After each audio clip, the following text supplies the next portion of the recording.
di Indonesia. Sebelumnya, perkenalkan dahulu, nama saya Aisyah Arabianto Rizkia, dan kemudian saya akan memperkenalkan narasumber kita. Yang pertama, silakan memperkenalkan diri. Terima kasih. Perkenalkan, nama saya Iris Andriani. Perkenalkan, nama saya Ferdiana Rahmawati. Perkenalkan, nama saya Umi Wafifah. Oke, hari ini teman-teman kita akan ngobrolin terkait dengan perjalanan pendidikan di Indonesia. Yang pertama ini perjalanan pendidikan di Indonesia kan ada masa sebelum kemerdekaan dan juga masa setelah kemerdekaan. Untuk yang pertama, bagaimana perjalanan pendidikan di Indonesia sebelum kemerdekaan? Mungkin bisa dijawab Mbak Iris. Terima kasih, saya coba jelaskan ya. Untuk pendidikan itu kan berorientasinya pada sebelum kemerdekaan dan juga setelah kemerdekaan. Untuk sebelum kemerdekaan atau masa sebelum kolonial Belanda itu masuk ke Indonesia, itu sebetulnya sudah ada pendidikan. Pendidikan hanya bisa diakses oleh warga atau di masyarakat, itu terutama untuk pendidikan yang bersifatnya praktis atau untuk lebih ke cenderung pendidikan agama, cenderung lebih kental pendidikan agama. Kemudian setelah Belanda masuk ke Indonesia atau pada abad ke-17 sampai 18 itu pendidikan itu sudah mulai bergeser tujuannya, yaitu untuk kepentingan kolonial Belanda. Artinya sudah ada pendidikan yang bisa diakses untuk masyarakat Indonesia, akan tetapi itu sifatnya terbatas, hanya untuk kalangan tertentu saja, ditujukan untuk anak-anak Eropa dan juga kalangan priai atau bangsawan di Indonesia. Itu untuk pendidikannya sendiri itu ditujukan untuk mencetak tenaga kerja yang terampil dan untuk pro kepada pemerintah kolonial Belanda.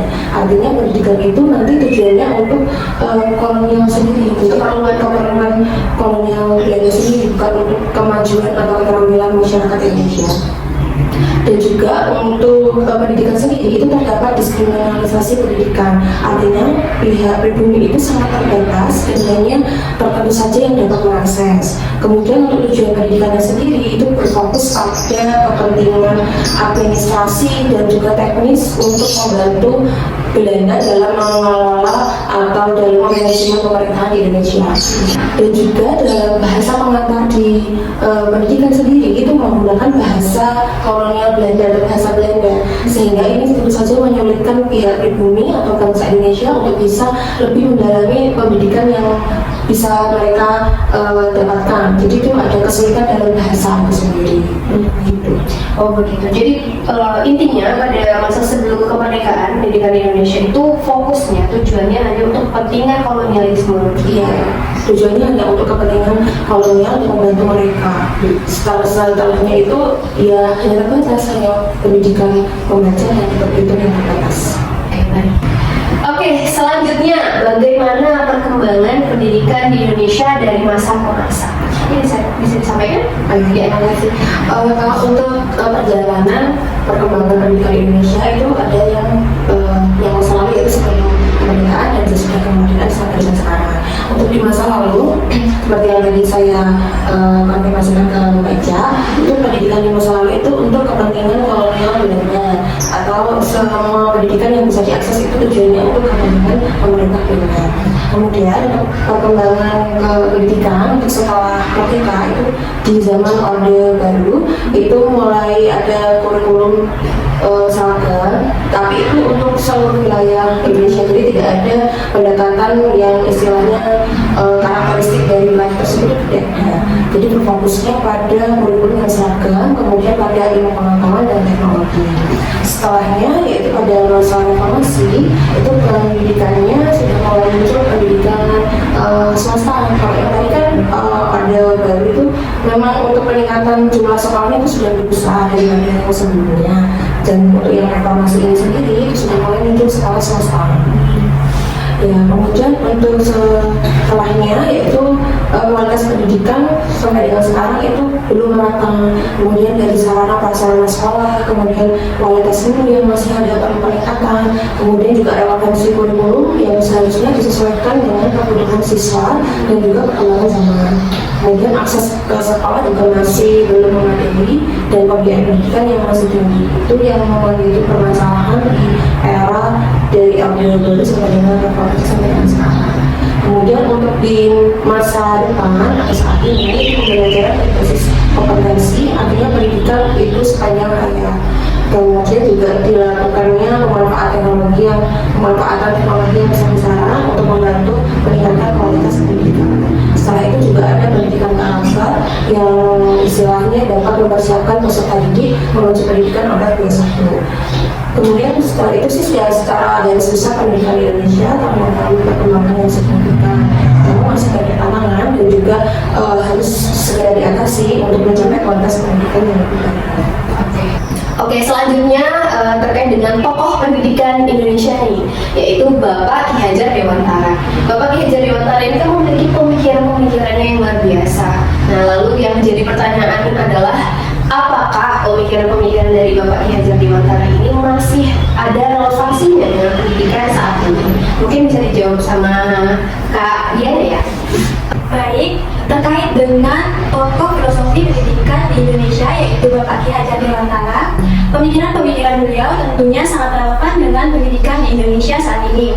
Menurut pemikiran dari Ki Hajar Dewantara, sekolah bukan hanya tempat untuk menghafal materi pelajaran saja, akan tetapi tempat kita untuk berproses menjadi seseorang yang lebih baik.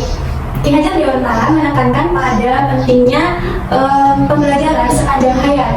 Ki Hajar Dewantara percaya bahwasanya pendidikan prosesnya itu bukan hanya terdapat di sekolah saja, akan tetapi sepanjang kita hidup atau sepanjang hayat. Dengan terus belajar, kita tidak hanya memperkaya diri kita sendiri, akan tetapi bisa memberikan dampak positif kepada masyarakat dan juga lingkungan di sekitar kita. Hal ini tentunya sangat relevan dengan pembelajaran di Indonesia saat ini.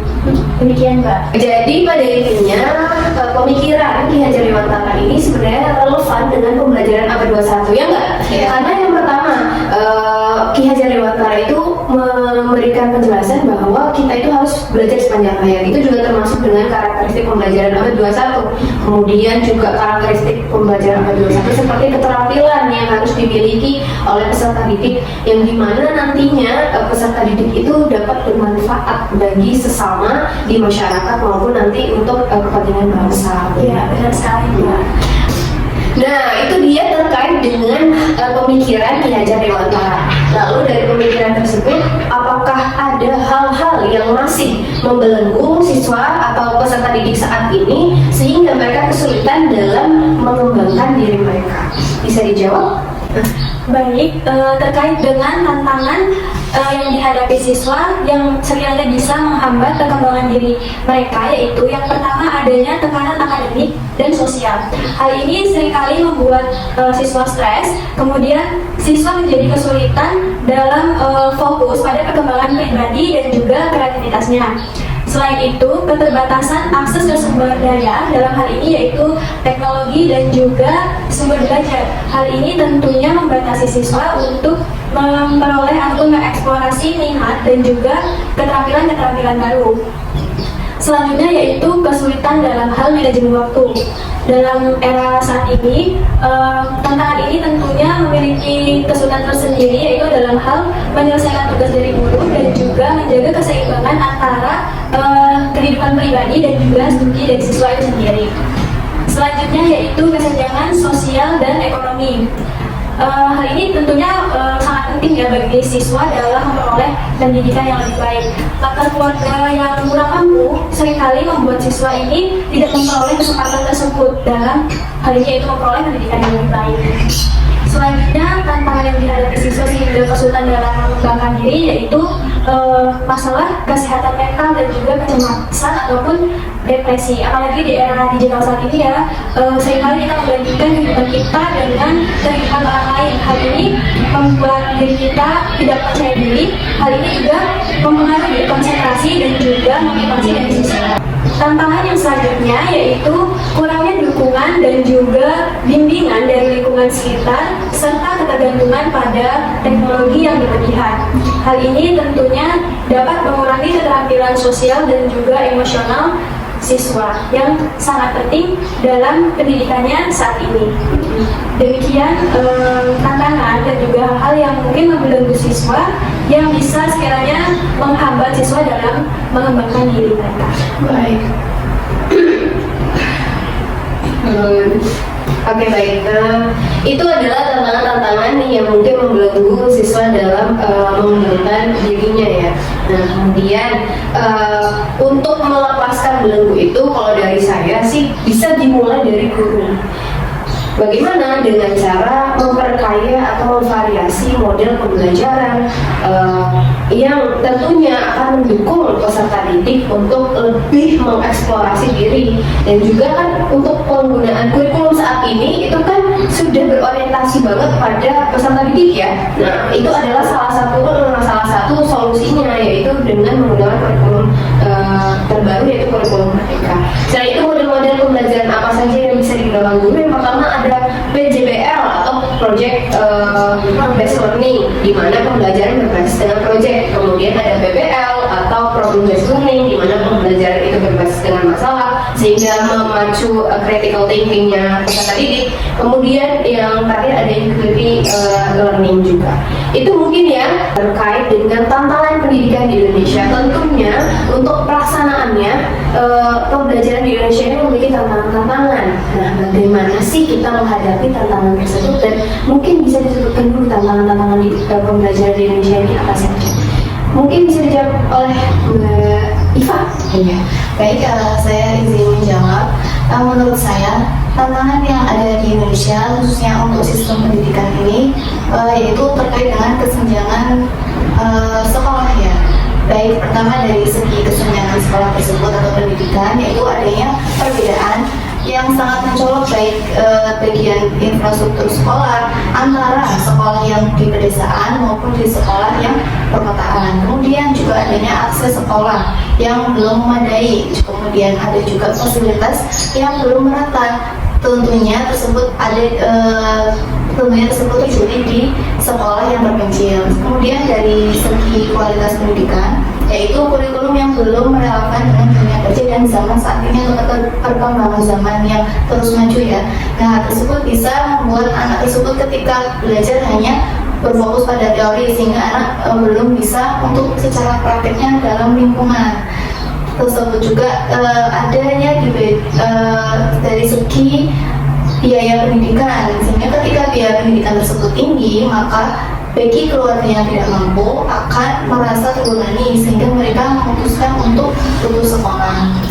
Dari segi yang lain juga ada pembelajaran yang belum relevan dengan dunia kerja tersebut, karena tentunya dalam dunia kerja perlunya hard skill dan soft skill ya.